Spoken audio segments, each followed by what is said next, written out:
penyembuhku, Tuhan pemulihku. Engkau Tuhan memberkati.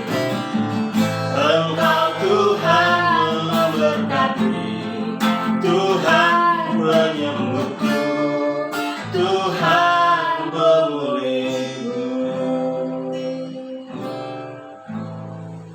Tuhan, terima kasih, Engkaulah satu-satunya yang kami andalkan, Engkaulah yang satu-satunya kami percayai. Mari Tuhan, Engkau berbicara buat kami di malam hari ini, agar setiap kami dimanapun kami berada bisa memahami setiap rancangan Tuhan dalam kehidupan kami. Dan biarlah firman Tuhan ini jatuh di tanah yang subur dan akan terus berbuah dalam kehidupan kami. Urapi hamba-Mu untuk boleh menyampaikan setiap kebenaran firman Tuhan. Di dalam nama Tuhan Yesus kami berdoa dan mengucap syukur. Amin. Ya, shalom, selamat malam. Puji Tuhan kita bisa bersama-sama di hari ini untuk beribadah. Saya percaya bahwa malam ini adalah malam yang akan mengubahkan setiap kehidupan kita dan akan memulihkan setiap kehidupan kita. Di hari ini kita mau belajar bersama-sama dengan sebuah tema domino effect atau efek domino. Kalau kita melihat atau memahami definisinya, artinya adalah reaksi berantai atau efek kumulatif yang dihasilkan saat satu peristiwa menimbulkan serangkaian peristiwa yang serupa, atau dalam bahasa sederhananya adalah satu tindakan yang berdampak pada serangkaian tindakan serupa. Kalau kita pernah memperhatikan ketika seseorang bermain, dia menyusun sebuah kertas atau domino, kemudian satu dijatuhkan, maka semua akan jatuh. Dan itulah namanya efek domino. Dan ketika kita melihat efek domino, itu bisa menghasilkan atau berdampak yang positif, tapi juga bisa berdampak yang negatif, tergantung apa yang akan kita kerjakan atau tindakan apa yang akan kita lakukan. Tetapi di hari ini, kita akan belajar sama-sama bagaimana efek domino itu akan menimbulkan sesuatu dampak yang negatif. Sama seperti ketika bangsa Israel mengalami dampak efek domino karena satu orang berbuat dosa. Kita akan belajar dalam Yosua pasal yang ke-7 ayat yang ke-20. Mari setiap kita bisa siapkan Alkitab kita. Kita akan baca bersama-sama dalam Yosua pasal yang ke-7 ayat yang ke-20. Saya akan membacakan untuk kita semua di malam hari ini. Lalu akan menjawab Yosua katanya, benar, akulah yang berbuat dosa terhadap Tuhan Allah Israel. Saudara, pada waktu itu ketika bangsa Israel mengalami sebuah kemenangan yang luar biasa besar ketika mereka menghancurkan atau merobohkan tembok Yeriko, sebuah bangsa yang punya pasukan begitu banyak, sebuah bangsa yang punya sistem pertahanan yang begitu kuat, tapi mereka bisa mengalahkan bangsa Yeriko dengan pertolongan Tuhan yang ajaib. Kemudian mereka sekarang akan menyerang kota Ai. Sebelum mereka menyerang, maka mereka memerintahkan para pasukan-pasukan untuk menyelidiki atau mengintai keberadaan kota Ai. Bagaimana situasi di sana, bagaimana jumlah pasukannya, bagaimana sistem keamanannya. Kemudian diutuslah beberapa orang. Setelah mereka mengintai kota Ai, maka mereka melaporkan kepada Yosua bahwa ternyata kota Ai tidaklah terlalu besar. Untuk itu para pengintai menganjurkan hanya mengirimkan 2.000 atau 3.000 orang saja untuk berperang melawan kota Ai.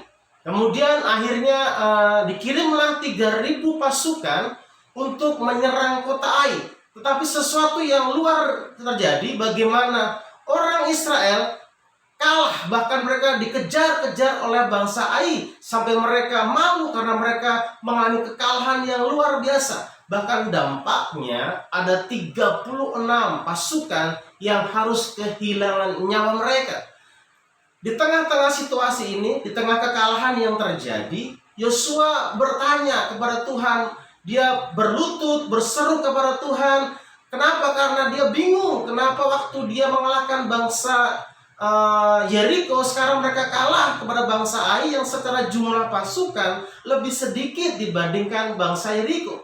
Di sini Yosua bertanya kepada Tuhan, dan Tuhan akhirnya menjawab bahwa kekalahan ini semua terjadi karena dosa Akan atau perbuatan satu orang, sehingga bangsa itu mengalami sebuah kekalahan yang hebat. Bangsa itu mengalami sebuah kehancuran yang hebat. Bahkan ada korban jiwa yang harus ditimbulkan. Ingat, hanya ada satu kesalahan yang dibuat oleh seorang Akan, yang akhirnya berdampak menimbulkan efek domino yang begitu besar, sehingga bangsa yang besar, bangsa yang punya reputasi yang luar biasa harus mengalami kekalahan. Karena apa? Karena kesalahan satu orang.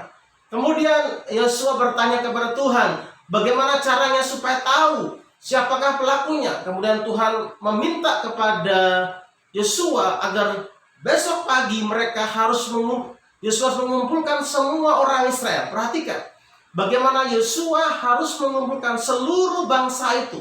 Hanya gara-gara satu orang saja, maka semua harus kena dampaknya. Semua orang Israel harus berkumpul, harus diselidiki siapakah yang mengakibatkan kesalahan atau kekalahan ini, sehingga mereka harus kehilangan waktu mereka. Kemudian Tuhan memerintahkan setelah kumpul satu bangsa, maka suku demi suku yang dicurigai itu harus tampil ke depan. Akhirnya ditemukanlah suku Yehuda yang bersalah. Kemudian suku Yehuda maju. Kemudian setelah suku Yehuda maju, harus dimunculkan lagi kaum demi kaum. Dan kaum yang salah harus maju. Sampai kepada keluarga demi keluarga. Dan muncullah satu sosok yang ketahuan yang berbuat dosa adalah Akan. Lihat, hanya karena satu orang yang berbuat dosa, maka bangsanya dirugikan. Gara-gara satu orang, maka sukunya dirugikan. Gara-gara karena satu orang, maka kaumnya dirugikan. Gara-gara satu orang, maka keluarganya pun dirugikan. Dan bukan hanya dirugikan saja, maka semuanya pasti mendapat malu. Bayangkan, seluruh bangsa akan melihat, memperhatikan suku siapa yang bersalah, kaum siapa yang bersalah, dan keluarga siapa yang bersalah. Ternyata tidak cukup sampai di situ. Anak-anak perempuan dan juga anak laki-laki daripada Akan juga mendapatkan dampaknya, di mana mereka semua akhirnya dihukum, dirajam dengan batu sampai mereka meninggal. Hanya gara-gara satu orang membuat efek domino yang begitu besar, semua orang dirugikan. Betapa bahayanya satu tindakan yang kita lakukan akan berdampak kepada tindakan-tindakan yang berikutnya, kepada akibat-akibat yang berikutnya. Lalu pertanyaannya, apa kaitannya dengan kehidupan kita di zaman sekarang? Ini kan peristiwa di zaman dulu. Apa dampaknya, apa kaitannya dalam kehidupan kita di zaman sekarang? Saudara, sebagai contoh, ketika kita sebagai seorang pria, sebagai seorang suami tidak berbuat baik atau tidak bertanggung jawab atau melakukan dosa, maka dampaknya bukan hanya kita saja, maka dampaknya juga kepada istri dan juga anak-anak. Bagaimana mereka tidak mendapatkan jaminan pendidikan yang baik, tidak mendapatkan makanan yang baik, bahkan tidak mendapatkan tempat tinggal yang baik. Kenapa? Karena seorang bapak tidak bertanggung jawab kepada keluarganya.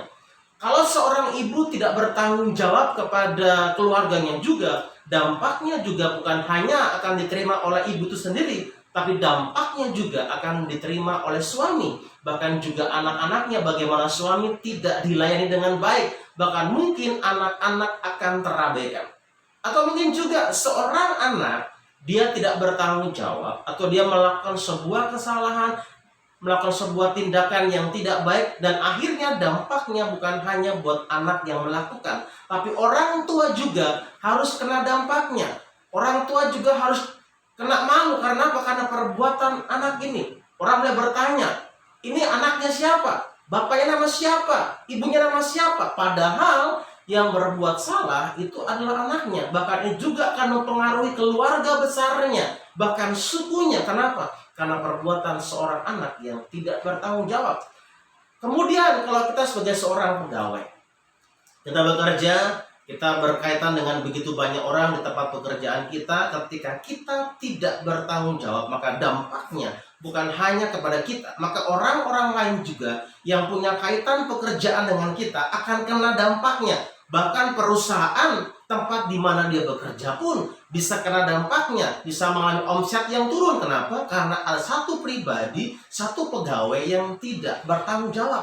Ataupun juga seandainya Tuhan percayakan ada para pemimpin-pemimpin yang memimpin bangsa ini, ketika mereka tidak bertanggung jawab, maka korbannya masyarakat luas. Contohnya ketika mereka korupsi, maka yang kena dampak adalah banyak orang. Atau mungkin juga ketika kita mungkin kerja sebagai seorang ASN, kita datangnya terlambat, padahal ada banyak orang yang sudah datang ke kantor itu pagi-pagi hari. Hanya gara-gara satu orang yang datang terlambat, maka ada begitu banyak orang yang antri, yang harus kehilangan waktu mereka. Hanya apa? Hanya menunggu orang datang ke kantor. Ingat, satu orang berbuat, maka semuanya kena dampaknya. Bahkan ketika di dalam kehidupan kita dipercayakan sebagai pemimpin rohani. Ketika kita jatuh dalam dosa, ingat, ada orang-orang di bawah kita, ada anak-anak rohani kita, ada adik-adik rohani kita yang mungkin akan jatuh juga. Karena apa? Karena mereka tersandung atau mereka melihat perbuatan pemimpin mereka yang salah. Satu orang berbuat, semua kena. Saya pernah melihat juga ketika ada sebuah kecelakaan lalu lintas, sebenarnya simpel saja. Hanya gara-gara satu orang yang salah. Mereka mungkin tidak taat kepada rambu-rambu, atau mungkin mereka balap. Akhirnya ada kecelakaan beruntun dan mengakibatkan banyak orang yang harus kehilangan jiwa. Ada banyak orang yang harus kehilangan materi. Kenapa? Karena perbuatan satu orang. Di tengah-tengah pandemi yang sedang terjadi, kadang-kadang kita berpikir, saya kan sehat, saya baik-baik saja. Mengapa saya harus menggunakan masker? Tapi dengar baik-baik. Mungkin saja gara-gara kita tidak menggunakan atau tidak tertib kepada protokol kesehatan, maka kita bisa berdampak, menimbulkan efek domino di mana kita menyebarkan virus itu bagi banyak orang. Karena apa? Karena kesalahan kita. Itu dampak-dampak yang begitu luar biasa yang ditimbulkan karena satu perbuatan yang berdampak begitu luar biasa, menimbulkan efek domino. Lalu, apa yang harus kita lakukan agar tidak menimbulkan efek domino yang negatif yang akan mengakibatkan atau merugikan banyak orang? Ada 3 kebenaran penting yang akan kita belajar di malam hari ini agar kita jangan menimbulkan efek domino yang negatif. Yang pertama, pikirkanlah kembali apa yang akan kita lakukan. Saya ulang lagi, pikirkanlah kembali apa yang akan kita lakukan. Kenapa? Karena perkataan yang sudah terlanjur kita ucapkan dan juga perbuatan yang sudah terlanjur kita lakukan itu tidak bisa ditarik kembali. Karena apa? Karena itu sudah terlanjur kita keluarkan. Kita bilang, kalau orang itu marah itu hanya sebentar saja, besok itu akan hilang atau sudah kembali normal. Betul, dia normal, tapi orang yang terlanjur dimarahi mungkin perlu waktu bertahun-tahun, bulan-bulan lamanya untuk memulihkan perasaan dia. Kenapa? Karena apa yang sudah kita katakan, apa yang sudah kita lakukan tidak bisa ditarik. Untuk itu, sebelum kita mengatakan sesuatu, sebelum kita bertindak yang akan menimbulkan efek domino, pikirkanlah kembali, apakah perkataan saya itu merugikan orang lain atau tidak.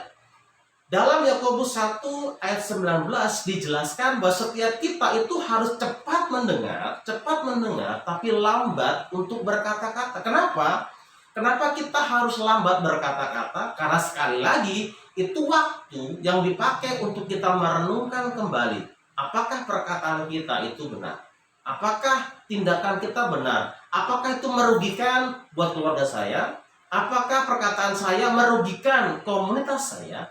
Apakah tindakan saya akan merugikan tempat pekerjaan saya di mana saya berada? Atau mungkin tindakan saya akan mengganggu pelayanan di mana Tuhan tempatkan kepada saya? Atau apa yang kita kerjakan akan berpengaruh kepada bangsa di mana kita ada? Sekali lagi, mari pikirkanlah kembali apa yang hendak engkau katakan, apa yang hendak engkau lakukan dalam kehidupan agar tidak menimbulkan efek domino negatif yang besar. Hal yang kedua adalah jangan tamak. Kalau kita melihat dalam Yosua pasal 7 ayat 21, saya akan bacakan buat kita. Yosua 7 ayat 21. Aku melihat di antara barang-barang jarahan itu jubah yang indah, buatan Sinear, dan 200 sikal perak, dan sebatang emas yang 50 sikal beratnya. Aku mengingininya, maka aku ambil. Semuanya itu disembunyikan di dalam kemahku, dalam tanah, dan perak itu dibawa sekali. Ini sebuah jawaban yang disampaikan oleh Akan ketika Yosua bertanya kepada Akan, "Akan, mengapa engkau melakukan semua ini? Kenapa kau berbuat semua ini sehingga berdampak kepada bangsa kita, sehingga kita mengalami sebuah kekalahan yang besar?" Akan menjawab, "Karena aku melihat dan aku mengingininya." Kenapa? Karena ada ketamakan. Rasa tidak puas adalah awal dari sebuah ketamakan. Dan ketamakan dan rasa ingin untuk diri sendiri akan membawa kita melakukan segala hal untuk memenuhi, meskipun orang lain dirugikan. Kalau kita perhatikan, setiap orang yang korupsi, apakah gaya hidup mereka itu gaya hidup yang sederhana? Saya yakin tidak. Orang yang korupsi yang ditangkap oleh KPK rata-rata atau hampir semuanya selalu gaya hidupnya glamor, mewah. Tasnya bisa harganya ratusan juta, jamnya bisa harga miliar, dan semuanya serba mahal. Kenapa? Karena rasa tamak, rasa ingin melihat barang-barang yang mewah, ingin, semua ingin. Dan sebenarnya rasa tamak yang berlebihan, rasa ingin yang berlebihan, tidak puas dengan apa yang Tuhan berikan kepada kita, itu awal di mana kita akan melakukan sebuah tindakan yang akan berdampak begitu banyak. Sama seperti Akan, hanya gara-gara dia melihat dan mengingini ada emas, ada jubah, maka dia mengambil, dan akhirnya berdampak kepada seluruh bangsa Israel. Hal yang ketiga, bagaimana supaya kita tidak menimbulkan atau mengakibatkan efek domino yang negatif, yang besar, maka kita harus hidup sesuai dengan perintah Tuhan. Di dalam Yosua pasal 7 ayat 11 dan ayat 13.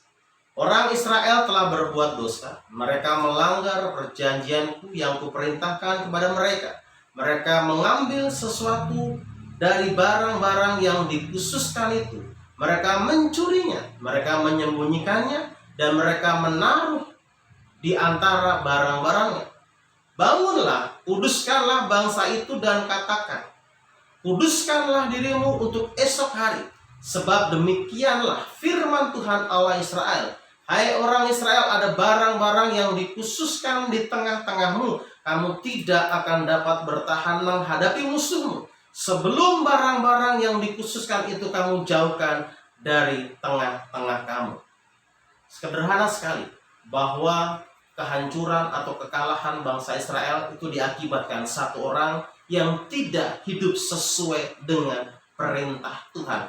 Dia melanggar ketentuan perjanjian yang diperintahkan Tuhan itu tidak boleh mengambil semua hasil jarahan itu, tapi akan mengambilnya. Dan inilah kehidupan yang tidak turut kepada perintah Tuhan. Untuk itu mari kita belajar bahwa biarlah kehidupan kita taat kepada Tuhan, taat kepada perintah Tuhan. Saya percaya ketika kita hidup sesuai dengan perintah Tuhan, maka semuanya akan berjalan dengan baik, dan kita tidak akan menghasilkan efek domino negatif yang besar. Tetapi sebaliknya, ketika kita hidup benar, kita hidup sesuai dengan perintah Tuhan, maka itu akan berdampak positif kepada banyak orang. Sekali lagi, biarlah di malam hari ini kita belajar sebagai pribadi-pribadi yang mengasihi Tuhan. Kita belajar untuk jangan sampai tindakan-tindakan kita, perbuatan-perbuatan kita berdampak negatif. Untuk itu mari belajar. Sebelum kau berkata sesuatu, sebelum kau bertindak sesuatu, sebelum kau mengerjakan sesuatu, pikirkanlah kembali apa yang engkau akan lakukan. Apakah tindakan saya ini akan merugikan keluarga saya? Memang keluargamu tidak melihat apa yang sedang kau kerjakan. Istrimu tidak tahu apa yang kau lakukan. Anak-anakmu tidak tahu apa yang kau lakukan. ketika kau pergi di luar, dan sebaliknya. Orang tua tidak tahu apa yang sedang kau kerjakan. Tapi dengarlah baik-baik di malam hari ini. Sebelum kita menimbulkan peristiwa negatif, seperti akan berbuat sesuatu yang tidak pernah dia pikirkan akan berdampak kepada bangsanya. Bahkan ada orang yang meninggal sebanyak 36 orang. Pikirkanlah kembali apa yang hendak engkau lakukan. Pikirkanlah kembali. Dan belajarlah kita hidup. Jangan tamak. Belajar mencukupkan diri dari berkat Tuhan yang telah Tuhan berikan buat kita. Belajar untuk hidup sesuai dengan perintah Tuhan. Saya akan berdoa buat setiap kita di malam hari. Biarlah Tuhan senantiasa menolong saudara dimanapun saudara berada saat ini. Atau mungkin juga kalau saudara mempunyai pokok doa, saudara bisa menuliskannya dalam kolom komentar. Kita akan berdoa buat saudara dimanapun saudara berada. Sekali lagi, jangan menjadi penonton. Mari datang kepada Tuhan. Alamilah lawatan Tuhan yang akan mengubahkan hidup saudara, yang akan menolong saudara untuk dipulihkan dan menjadi orang-orang yang berdampak positif. Tuhan Yesus, terima kasih untuk setiap jemaat-jemaat Tuhan dimanapun mereka berada yang sedang menyaksikan siaran live streaming ini. Mari Tuhan menolong mereka agar setiap mereka sungguh-sungguh hidup mentaati perintah Tuhan, agar mereka boleh berjalan sesuai dengan kehendak Tuhan. Dan kami percaya ketika kami berjalan dalam kehendaknya Tuhan, maka kehidupan kami akan membuat dampak yang positif kepada banyak orang. Hamba berdoa Tuhan Yesus untuk apapun yang sedang mereka pergumulkan, biarlah Tuhan menolong mereka, memberkati mereka, hidup mereka semakin hari semakin dekat dengan Tuhan. Hamba berdoa buat bangsa kami, bangsa Indonesia, untuk para pemimpin bangsa kami, untuk Pak Presiden, Wakil Presiden, untuk para menteri, DPR, MPR, bahkan para pejabat-pejabat setingkat menteri. Biarlah Tuhan memberkati mereka. Biarlah roh takut akan Tuhan ada dalam hidup mereka, bahkan gubernur, wali kota, bupati, sehingga ketika mereka memutuskan sesuatu itu tidak berdampak negatif kepada banyak orang, tidak merugikan banyak orang. Justru apa yang mereka perbuat akan berpihak kepada rakyat. Tuhan Yesus, kami juga berdoa, biarlah Tuhan membawa bangsa ini semakin hari semakin bertumbuh secara ekonomi, sehingga masyarakat Indonesia bisa mengalami kemakmuran. Bahkan kami berdoa untuk usaha pemerintah untuk menekan COVID-19 dengan mengadakan vaksinasi, bahkan dengan cara-cara yang lain, dengan protokol kesehatan yang mereka jalankan. Apapun bentuk usaha mereka, biarlah Tuhan memberkati sehingga penyebaran COVID ini dapat ditekan. Bahkan kami berdoa COVID ini bisa segera berakhir. Kami berdoa juga Tuhan untuk setiap orang-orang yang terkena dampak COVID ini, kehilangan pekerjaan mereka, bahkan mungkin mengalami stres yang luar biasa. Kami berdoa Tuhan menolong, Tuhan memberkati mereka. Kami juga berdoa untuk setiap anak-anak yang sedang studi, yang harus melakukan studi dengan cara daring. Mungkin ada kesulitan, bahkan ada yang tidak terjangkau karena minimnya fasilitas. Kami berdoa Tuhan memberikan kepintaran, memberikan keahlian, karena kami tahu keahlian, kepintaran itu berasal juga dari Tuhan. Kami berdoa juga Tuhan Yesus untuk bangsa kami. Kami rindu bangsa kami datang menyembah Tuhan. Kami rindu ada banyak orang di bangsa kami yang mengaku bahwa Yesus adalah Tuhan, satu-satunya juru selamat, satu-satunya sumber keselamatan. Kami juga berdoa Tuhan Yesus untuk kejahatan-kejahatan yang semakin hari semakin banyak, narkoba, miras, dan lain sebagainya. Kami patahkan kuasa di dalam nama Tuhan Yesus. Dan kami berdoa setiap orang-orang yang punya niat untuk melakukan kejahatan, Tuhan jamah mereka supaya mereka boleh menemukan Yesus di dalam setiap perbuatan yang hendak mereka mau lakukan. Kami juga berdoa untuk setiap tempat-tempat yang harus mengalami musibah. Biarlah Tuhan menolong agar mereka ditolong oleh Tuhan, diberikan kekuatan, penghiburan, dan mereka bisa bangkit dari setiap keterpurukan itu. Bahkan Tuhan menolong mereka agar menemukan Yesus dalam setiap bencana yang sedang mereka alami. Kami berdoa untuk setiap gereja Tuhan, dimanapun gereja itu ada, apapun kesulitan gereja itu, biarlah Tuhan menolong setiap hamba-hamba, baik di pedesaan-pedesaan, di tempat-tempat terpencil, bahkan di perkotaan. Tuhan menolong mereka. Kami juga berdoa untuk setiap siaran-siaran live streaming yang dipakai untuk menyiarkan kabar baik. Tuhan juga memberkati setiap pelayanan para hamba-hamba. Terima kasih Tuhan Yesus untuk malam hari ini. Kiranya damai sejahtera Tuhan, kiranya sukacita Tuhan ada dalam hidup mereka. Bahkan setiap orang-orang yang sakit Tuhan sembuhkan di dalam nama Tuhan Yesus. Kami sudah bersyukur dan berdoa dalam nama Tuhan Yesus. Amin.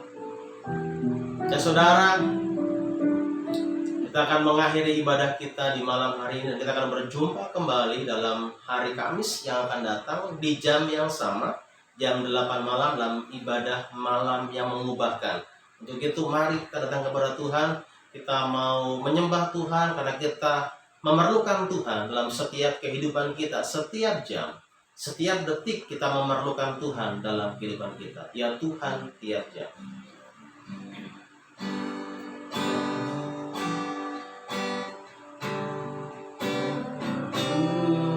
Tuhan tiap jam ku memerlukan,